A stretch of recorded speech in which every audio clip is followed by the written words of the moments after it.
What's up guys, Dr. Ryan here with another episode of Smashing Wealth. In this video, I'm going to show you how it may be possible to turn a portion of your everyday living expenses into legitimate tax deductions for your home-based business. You're going to learn exactly how to avoid paying taxes legally, which is the power of a home-based business. This is going to result in you having more money to either reinvest into your business or spend it on whatever your heart desires, which will ultimately improve your quality of life. I have an official disclaimer for you guys. This is super important. I am not a licensed tax professional. I am simply a YouTuber. Nothing in this video should be misinterpreted as tax advice. Please consult with a licensed CPA for your own specific situation before attempting to implement anything whatsoever in this video. This video is for entertainment purposes only. Everything in this video was created from my own personal life experience of owning a home-based business over the last decade and the nuggets of gold I've learned over that time period.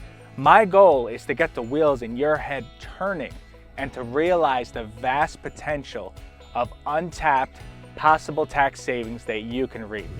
So let's get into it. The most expensive cost that you'll ever have to endure in your lifetime is taxes. It's not your education, it's not your food, it's not your rent, not your travel, it's not even your car. All of us pay more money in taxes than we need to, simply because we're not aware. When you work your home-based business from the comfort of your home, oftentimes every single penny matters. I know it did for me. I've always been obsessed with knowing how much money was coming in and how much of it was being donated to the government in the form of taxes. A wise man once said, "Always pay your taxes." I have always heeded this advice. Tax avoidance is legal. It is using legal tax loopholes to reduce your overall tax liability. I'm always in search of new tax deductions to take advantage of, alongside new laws which benefit us as business owners. I have found that it's not about how much money you make, but rather how much money you keep. I'm going to focus on IRS guidelines and provide you with some of the insights I've learned in my search of ways to avoid paying taxes legally. I feel that you should always try to maintain your tax write-offs within the confines of the law. We're in an excellent position as home-based business owners. We have a much better tax treatment under the law than a normal employee exclusively working a normal 9-to-5 job. And this is because of the way we're taxed as small business owners. The difference in the way individuals are taxed is way different depending on how they actually earn their income. Most individuals earn their income through a normal job as an employee. They receive a W-2 at the end of the year, they call it a day. Other individuals are business owners and they receive a 1099 at the end of the year from various sources they derive their income from. And they also receive other forms of income as well. Let us quickly examine the differences between a normal W-2 employee and a home-based business owner. For most normal W-2 earners, they make an income. They get their standard deduction, they get their individual exemption, it makes their taxable income roughly $12,000 less. After this, they pay taxes on their income. Any money that's left over can then be used. W-2 earners are taxed before they receive their usable income. This situation is vastly different when it comes to a business owner. Business owners have business tax deductions that are applied and lower their taxable income before paying taxes on this income that they earn. Business owners earn income, they spend their earned income on business expenses, and then they're taxed on whatever's left over. Home business owners have many tax benefits that are available to them. These benefits allow business owners to avoid paying taxes through tax deductions. All right, now here's the deal. The United States Tax Code encourages the formation of businesses. They do this by offering significant tax benefits to home business owners. As a result, there are many more deductions that a home business owner can take advantage of that a W-2 employee could not. One thing you need to make sure is that all these deductions that you're going ahead and you're claiming are just part of the regular business activity you're engaged with. So let me explain how this all works. Let's say you as a small business owner, let's say you make about $50,000 for the year. And obviously you're going to have some expenses as well with that. So you got a home office, expenses $6,000. You got your cell phone, $500. Car expenses, $2,000. You got some travel expenses, $5,000. You take that, maybe some other expenses, some etc. expenses, $3,000. If we take all those expenses and we add them all up, In this example, it'll add up to $16,500. This is what people refer to as a business write-off. Now, what that means is that you're going to be able to reduce the amount of income that you have to pay in taxes by $16,500. So you see how that worked? You had $16,500 in business expenses, and you can take those business expenses and subtract it over how much money you made that year. And what you're left with, that's what you're going to pay taxes on. So you're going to pay taxes on the money that's left over after writing off all your expenses that you used to create that income. As a W-2 employee, it's likely that most of these deductions would not be possible. If you found value in this video so far, please consider smashing that subscribe button and turning on that notification bell.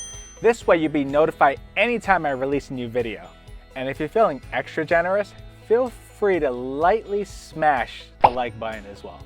All right, now that we got that taken care of, let's get into it. All right, now this is super important.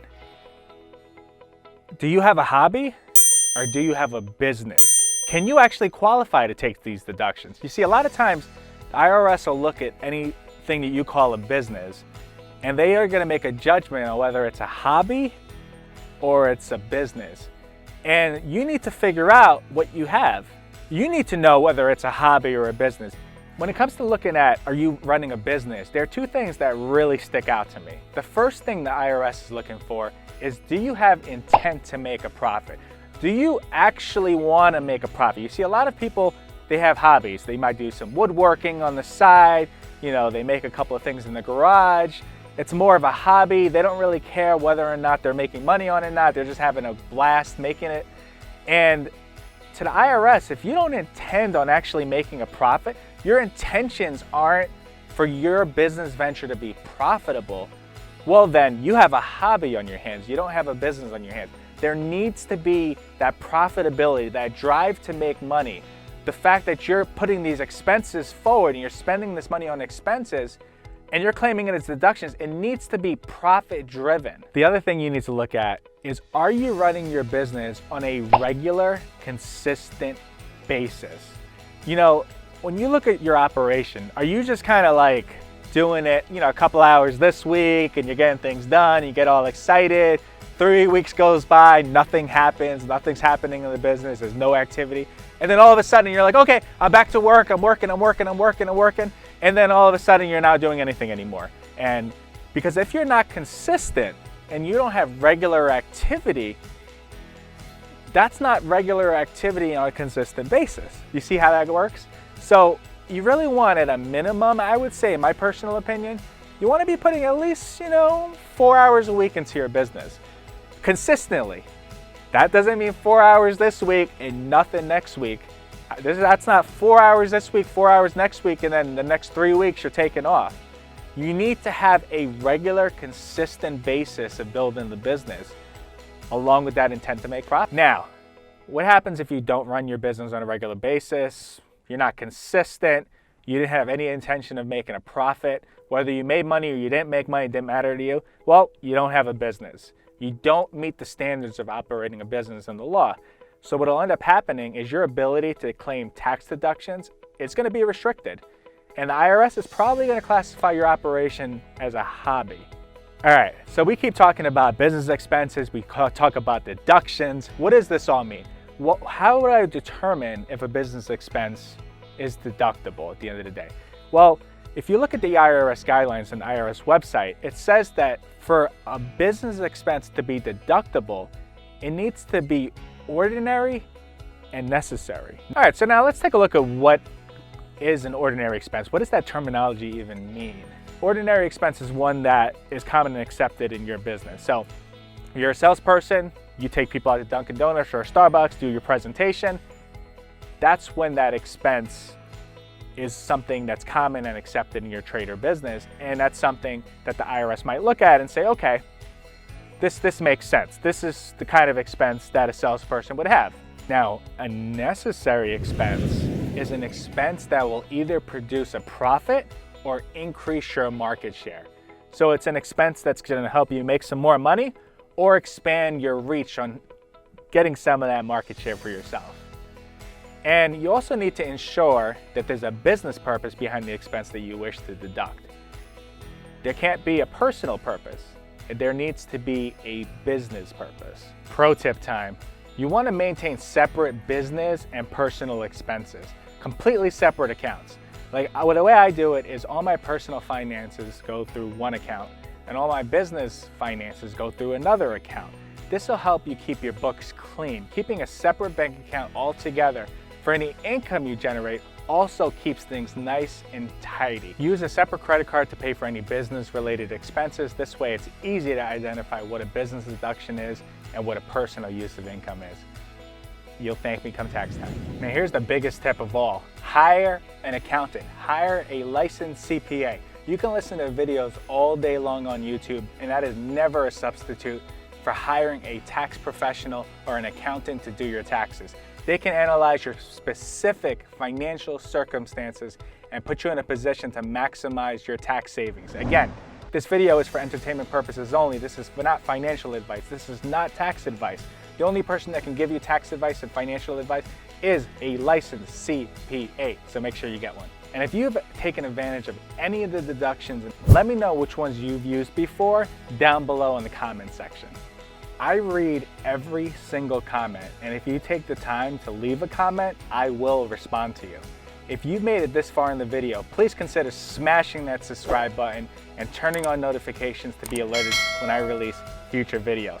Feel free to follow me on Instagram and Twitter at RealDrRyan. You can also hit that save button to bookmark this video to come back to it as a reference later. Please obliterate that like button if you're feeling generous. Feel free to share this video if you feel it could be helpful to your fellow business owners. This is Dr. Ryan. Until next time, have a smashing day.